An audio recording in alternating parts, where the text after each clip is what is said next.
Presiden Prabowo menunjuk Jokowi sebagai salah satu utusan Indonesia pada pemakaman Paus Fransiskus. Tapi keputusan itu ternyata bikin gerah PDIP dan influencer terkemuka Denny Siregar. Mereka bertanya kenapa yang diutus Pak Jokowi, bukan Gibran Rakabuming Raka. Keberatan PDIP disampaikan oleh Wakil Ketua Komisi 2 DPR RI dari fraksi PDIP, Arya Bima. Saya mempertanyakan kenapa bukan Wakil Presiden yang berangkat, ucap Bima. Tapi Bima nggak mau komentar lebih jauh terkait penunjukan itu.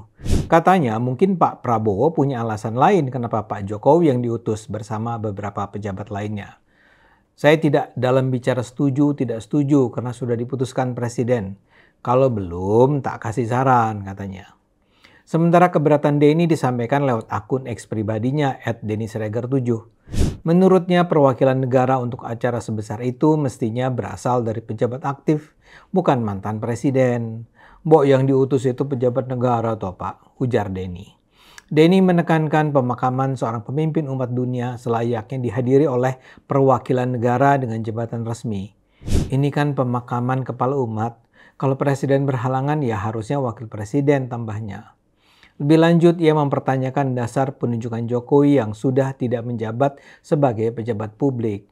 Mantan kan sudah rakyat biasa, cuitnya. Penolakan dari PDIP dan Denny Siregar ini terkesan mengada-ada. Presiden Prabowo Subianto sendiri tidak bisa menghadiri pemakaman Paus karena sudah punya agenda kenegaraan lain. Tapi Prabowo bukan hanya mengutus Pak Jokowi ke Vatikan. Mensesnek Prasetyo Hadi mengumumkan 4 orang yang jadi utusan Indonesia pada pemakaman Paus Fransiskus. Keempat orang itu adalah Jokowi, Wakil Menteri Keuangan Thomas Djiwandono, Menteri Hak Asasi Manusia Natalius Pigai, dan mantan Menteri SDM Ignatius Jonan. Jadi ada setidaknya 2 menteri dan wakil menteri dan 1 mantan menteri di luar Jokowi. Sikap PDIP dan Denny Siregar ini jadinya terkesan berlebihan. Kesannya PDIP dan Denny merasa terlalu kecewa karena keputusan ini menunjukkan hubungan Pak Prabowo dan Pak Jokowi ternyata baik-baik saja. Mereka seperti tidak terima. Jokowi masih diberi kepercayaan mewakili Indonesia menghadiri pemakaman seorang pemimpin umat Katolik dunia. Mereka seperti lupa bahwa ketika Paus datang ke Indonesia tahun lalu, Paus memang bertemu langsung dengan Presiden Jokowi. Mereka seperti lupa di mata dunia nama Jokowi dilihat sebagai salah seorang pemimpin Asia yang dikagumi. Bisa dibilang Presiden Prabowo mengirim Jokowi karena Jokowi tetap dilihat sebagai salah satu tokoh terpenting di Indonesia.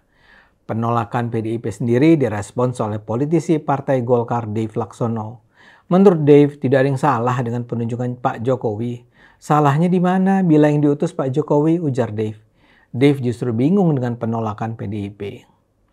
Pemimpin umat Katolik Paus Fransiskus meninggal pada Senin 21 April yang lalu. Vatikan mengumumkan pemakaman Paus akan digelar pada Sabtu 26 April 2025. Prosesi pemakaman ini akan digelar di alun-alun yang ada di depan Basilika Santo Petrus di Vatikan. Diperkirakan sejumlah pemimpin dunia dan umat Katolik akan menghadiri pemakaman itu. Dan di pemakaman itu akan hadir juga Pak Jokowi. Selamat jalan Paus Fransiskus.